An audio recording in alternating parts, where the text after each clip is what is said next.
I've had my Corydoras shallow tank running for almost 4 months now, and it is about time to update you all on how it's been going and make a few changes that I've been wanting to make for a while now.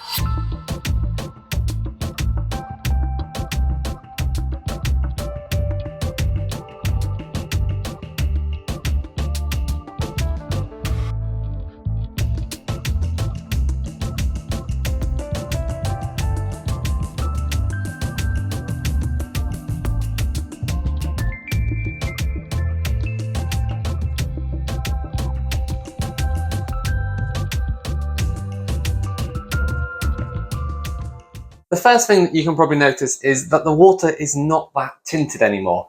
I have been struggling to maintain the tint, and I think it's probably something to do with the aquarium soil that I used in the back left-hand corner. Now, I did use the Awaza Scaper soil that I tested probably a year or two ago now, which performed the best in that it left the most tannins in the water from the ones that I tested. However, it seems to still be taking them out quick enough to basically maintain this tank as quite a clear water aquarium. So I do need to add some tannins back in. That is on the to-do list for today. But also you may sort of notice that the substrate is looking a bit more sparse than it did when I first set this tank up.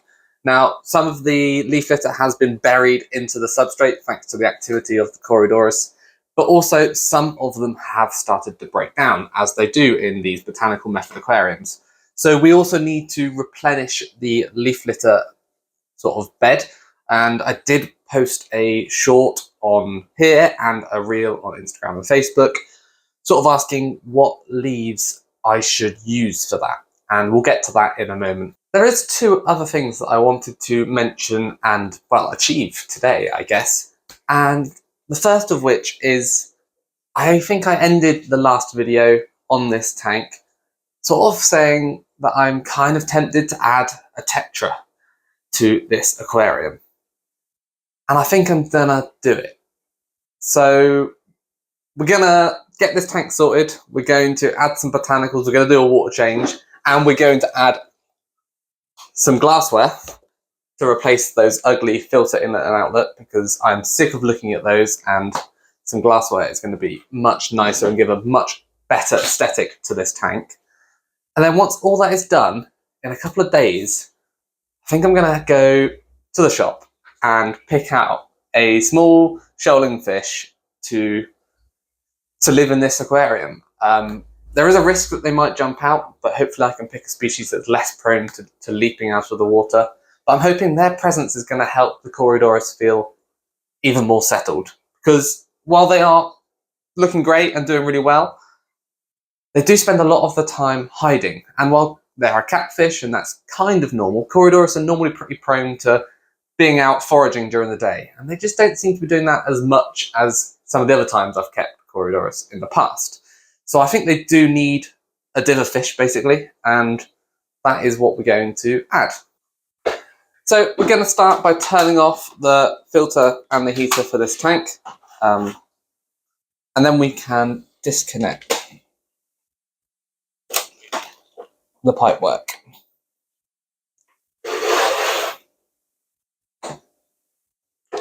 So we're going to install the glassware down on the floor because, I mean, I've never actually really used glassware before. I typically go for the stainless pipes because I don't trust myself with glass. But for this aquarium, I thought glass was going to be the best option. So that's what I've gone for. And to be a bit extra careful while working and installing them, I thought I'd do it down here. And there is actually a reason that I've gone for this inlet, other than them both being nano pieces suitable for the shallow tank. I went for the glass surface skimmer option because up where the hair grass is, I'm not getting a lot of water flow. I think having water being drawn in from the surface will help that circulation and prevent it being such a dead spot where waste is accumulating. So that's why I've gone for the surface skimmer option.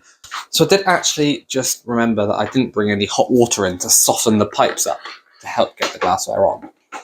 Again, like I said, I've never really used glassware and I'm a bit scared of it. So I just thought warm up the pipework and it will slide onto it much easier without me having to force it and risk breaking the glass and stabbing myself with broken glass and all that lovely stuff that comes with working with glass.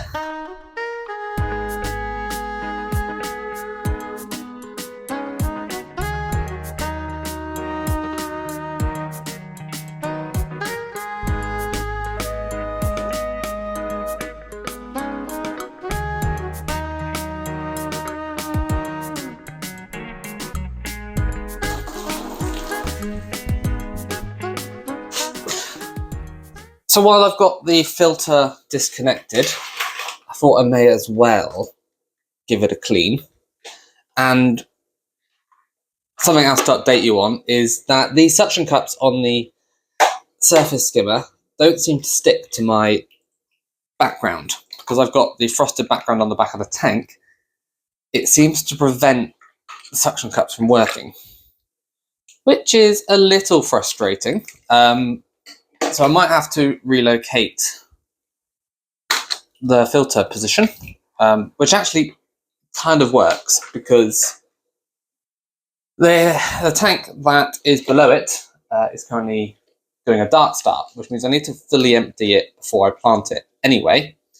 And that means I can shuffle it across and perhaps move the filter to the left-hand side of the rack rather than in the middle, and have the filter inlet and outlet coming up to the left of the tank where there is no background on the glass, and it should stick better.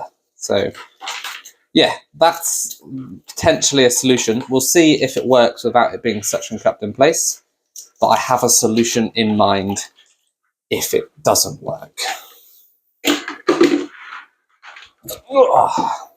Anyway, as you can see, botanical method aquariums, the filters do often get quite grubby because of all the detritus and biofilms that grow in these tanks. So it is important that you get into your filter and give everything a good scrub, because not only does all this biofilm and grub on the impeller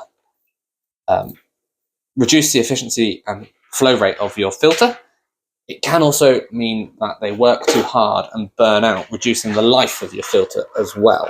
So yeah, always good to get your brush and give it a real good scrub and clean while you maintain your filters. I mean, that's good practice for any type of aquarium. It just seems to be even more important when working with botanicals. So of course I've made a huge mess, and the filter inlet and outlet aren't in my preferred position. Not that you can see through the murky water.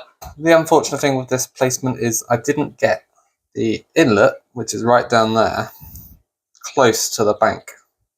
So it's not pulling the water through the surface, through the Aquarius. And yeah, we're still getting obviously detritus build up there. And unfortunately, it hasn't improved that. But as you can see, while we're here, the Aquarius, it's obviously died back a lot from when the video was first released, or the first video was released. But you can see plenty of new growth is coming, and it is breaking the surface. It's just going to take some time to get back to how I would how I pictured it and how I want it to look. But it is there and it is growing, so I think it will work in time.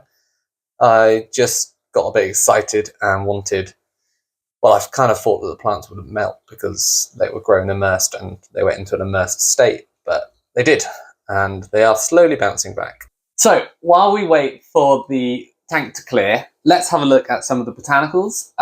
As I said, I did ask you guys via a short video or reel, whatever you want to call them, what leaves I should add to this aquarium to top up that leaf litter bed. And I gave you two options. They were the live oak leaves that I originally used in the build of this tank, and magnolia leaves. Almost said mangrove then. Magnolia leaves. So I collected these locally. They're in my parents' garden and they are really nice. I've used them so many times before, but they are quite big. Now, the reason I think that they might work is actually the big leaves are going to provide a lot of shelter and shade for the Corydoras, And although it seems counterintuitive, the more sort of shelter you give a fish, the braver they become and you see them more. So as I said earlier, I'm thinking about getting some diver fish to sort of help the Corydoras settle even more. Although they're doing really well, I would like to see them out scurrying around a little bit more during the daylight. And I think diver fish might help with that, but I also think adding some more shelter in the form of larger leaves might help that. And now the consensus from that video that I posted was to use a mixture of the two, but to pick out the smaller magnolia leaves rather than using the giant ones like this. So that's exactly what I'm going to go and do. I'm going to pick those out, I'm going to boil them up so they sink straight away, and I'll come back in what will be a few seconds for you guys with some leaves ready to add to the aquarium. The tank will hopefully be crystal clear again, and we can carry on with our maintenance session. We'll also add some tannins back in if these leaves don't provide enough, and we will... What else do I need to do? There was something else. Oh, just talk about the tank. Some other sort of problems that I faced with it, which I haven't touched on just yet. And then that will be it for today, and we can then go fish shopping, which is really exciting because we all love getting new fish. It's actually now the next day. I had other things to do around the house, a baby to look after, that I didn't get to finish off the maintenance that I was doing with my tank. I got the filter, I did the water change, I did scrub the glass off camera, but I didn't get to add in the botanicals that we picked out yesterday. So they have boiled, they've been sat in water overnight, so they are going to stay fully waterlogged and ready to use today. So we're going to add those in a moment. But as you can see, the tank has cleared up really nicely after we did the filter maintenance and made a whole load of mess.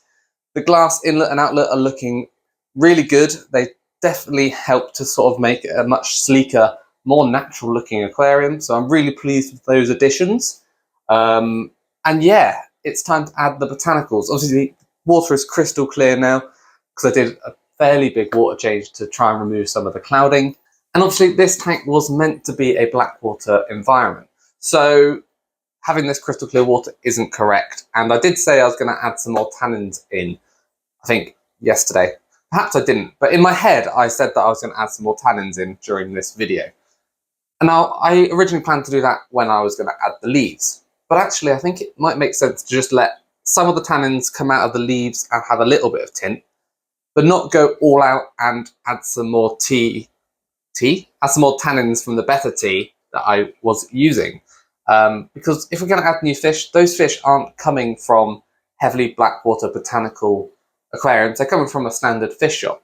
And it's going to be even more of a big shock and change in the environments, and it means the acclimatization process will be a little bit easier on the fish and a little bit quicker for me. So I'm thinking I'll get the fish, we'll acclimatize them potentially tomorrow, and then we'll sort out the tannins once they've settled into their aquarium. So here are the botanicals. I've got a few extra little twiggy things. I've got the magnolia leaves, and at the bottom I've got the live oak, and I've also sort of broken up some of the cyca leaves that were used in the original build to give these almost sort of pine-like effect. Because I've got them in their whole as sort of large chunky bits to replicate palm leaves, I thought actually if I added in some broken up pieces, it might make it look a little bit more natural and aged. So I'm going to give this a try as well. Just trying different things really with botanicals that I've got. I think it could look really good. So let's add these in. We might not use all of them, but we'll use a good handful and we'll see how it looks. So let's start off with some of these broken up bits of cyca leaves. I'm just going to add a slightly different dimension. And while I'm doing this actually, you might be able to see that over here, we've actually got some exposed rock. Now, the sand has slipped down and it seems to be getting worse and worse as the time goes on. After about 2.5 months, it wasn't slipping at all. And now it seems to slip down, well, very quickly. I've sort of reshaped the sand bed a couple of weeks ago and it's already sort of almost all collapsed down already. Now, I think this isn't actually because of the steepness of the slope. Well, that's part of the problem. But it's actually not because of the Corydoras digging in it. It's the snails that I've got in this aquarium. I've got a mixture of the sort of tadpole snail, the common pest snail, some ram's horns, and some Malaysian trumpets, which are prone to digging in the substrate. And I think it's the activity of the snails that might actually be causing it to fall down more quickly. Because as the snail population has grown, the Corydoras population hasn't grown, but the snails have, and that may be why it's now falling down so much quicker. Now, I don't really mind having snails in the tank. It's part and parcel of having an ecosystem, and all this decaying matter is going to feed them, so there's not much I can do about that. So while I can't be 100% sure that it is the snails that are causing the sand to fall down more rapidly, I think it is quite likely. And now, obviously the Corydoras aren't going to be the quickest at feeding, so I do need to leave their food in the aquarium for a little bit longer than you would for uneaten food in a tank with, say, tetras and barbs. So I wonder if that is helping to contribute to the population explosion that we're seeing with the snails. So if that is the case, adding some diverfish in there that are going to be much more sort of active feeders is going to really help to reduce excess food for the snails to feed on. Now, it might not help, but it might help. So I'm not going to do anything drastic with the snails until we've added those fish and they've had a chance to settle in. And we'll see if it makes any difference. I'm not holding out much hope because I don't even know if the snails are the reason that the sand is falling. But it's just a hypothesis that I'm having. So yeah, we will wait and see on that one. But at the moment, there's not much I can do. I can't change the shape of the sand bed because, well, it's an established tank and it would completely ruin the tank if I was to do wholesale changes to the substrate. So it is here to stay, and as you can see, I've placed some large magnolia leaves where the rock is visible, which will help hide it anyway, and no one will know that it's not sand under there. So I may have gone a little over the top with the botanicals, and yeah, it's very much not looking like a sand bank anymore because you can't really see the sand anywhere. But it's going to help the Corydoras feel even more at home, and more importantly, it's going to give even more shade and shelter for the diverfish that I choose, hopefully reducing the chance of them jumping out, because obviously this is a very shallow tank with a very wide open area for them to jump out of, and tetras of whatever kind I end up with could potentially leap out of here. Now, I'm hoping that they won't, but it's obviously a risk, and having loads of shelter and enrichment for them for cover will hopefully mean that when they get scared and spooked, they dart underneath botanicals rather than dart up and out of the aquarium. Perhaps I will tone it down, or actually just not replace the botanicals so heavily next time. But for now, I think it works. I think it actually looks really nice. It's just not quite what my original vision was. So the lights are all off in the fish room. It is too early for them to come on just yet. But as you can see, we have a new tank, well, a very old tank, set up again for a quarantine because I've got new fish. Now, I went shopping, as I said, the next day after I did the botanicals for the Corydoras shallow tank, looking for some diverfish, and they didn't have any species that worked, in my opinion. So I left it and I waited a week and I went to a different shop today. And I finally found something that will work. Now, they are the species that are probably the most biotope correct tank mates for the Corydoras, the duplicate Corydoras. And yeah, so I've opted for a group of 6 because that is all they had in the shop. And they are, you can probably see from back there already, but they are cardinal tetras. So a group of 6 small, young cardinal tetras. When they're fully grown, they might look a little bit out of place, but I've got other projects with cardinals in mind anyway. So if they do get looking a little bit too big for the shallow tank, I can do another display for them and get something else to go in with the Corydoras. So I'm going to quarantine them, and the main reason for quarantining them is actually because I needed photos of a quarantine tank. These fish are really well settled from a shop I trust, and I think would be absolutely fine to go straight in. But we are going to quarantine them because I needed step-by-step photos of a quarantine tank for a feature by Fish Shop Matt in an upcoming issue of Practical Fish Keeping. I think it'll be the March 2026 issue of Practical Fish Keeping if you're interested in going to read it. Now, I'm not going to show you the process of quarantining these fish. It's fairly simple, and I'm pretty sure I've covered it in previous videos before. because I did always quarantine my fish when I had a busier fish room.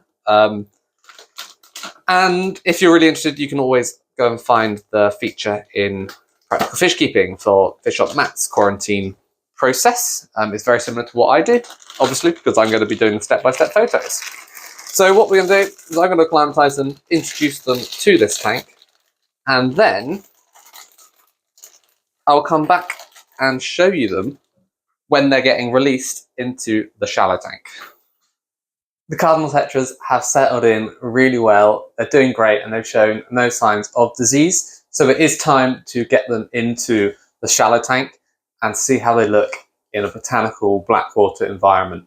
Really excited for this. Over the last 2 weeks, I've been doing water changes on the quarantine tank using water from my shallow tank. So I've been water changing that, taking the water, putting it into the quarantine tank, taking water out of the quarantine tank, putting it down the drain, so that the water in there should be pretty similar to the water in here, meaning I don't need to acclimatise them in a bucket or a jug. I can catch them out and transfer them straight across, making my life much easier and making the transition for the fish much less stressful. And now the good thing with having quite a bare quarantine tank should mean that catching the fish out will be fairly straightforward. And I say this fully expecting it to go much more difficult and having to take the very limited amount of decor out when I get frustrated. But hopefully that won't be the case. So far so good. That's 4 of them. Now I know some people really like to use 2 nets when catching fish, so they can guide the fish into a stationary net. But I've always found that to be a bit of a pain, and I prefer having a hand free and using just 1 net.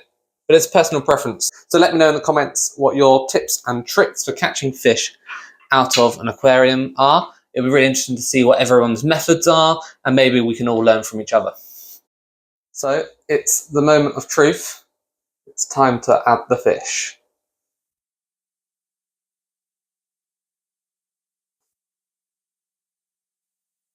Obviously, we can't really see them at the moment. They've dived into the botanicals and are staying quite well hidden, given how brightly coloured they are.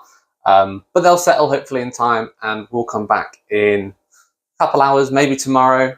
We'll see how long it takes them to settle in, and we'll see them hopefully using the full tank to its sort of full potential, adding a bit of colour, adding a bit of movement, and potentially even getting the Corydoras to come out a little bit more. So the cardinals are in and they're settling really well, and it's only been a couple hours. I'm sure their behaviours are going to change so much over the coming days and weeks as they settle into their new home, and hopefully we'll see a change in the Corydoras behaviour as well. However, the cardinals, even if they have no impact on the Corydoras, have definitely added a pop of colour and some movement that this tank definitely needed, and I'm really pleased with my final decision. What do you think? Did I make the right choice, or was a different species a better option? Now, it did take a little bit longer than I expected to find the tetras that I wanted for this aquarium, and that does mean some of the magnolia leaves have already started to break down quite considerably. The snails are definitely chewing their way through these leaves, and they seem to prefer them to the live oak, which always seem to last a lot longer than a lot of the other leaves that I've used. It's one of the reasons that they're probably my go-to for smaller aquariums, because they last so long and they're really nice small size. Now there is of course one last job to do, and that is to add some tannins back into the water. Now we're going to do this very gradually so we don't shock the fish too much, but over time we will get this tank back to being a really nice blackwater habitat.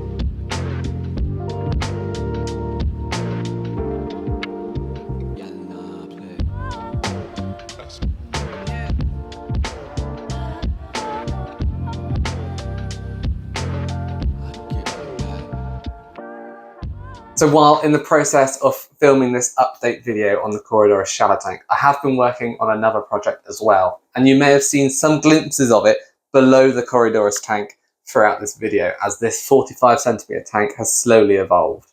Now this will be my next video. It will come out very soon. It just doesn't have any fish in it just yet. So make sure you hit the subscribe button so you don't miss out on what I've been doing down here with this planted aquarium, but also so you don't miss out any future updates on the Corydoras shallow tank and how the fish settle in to their new home.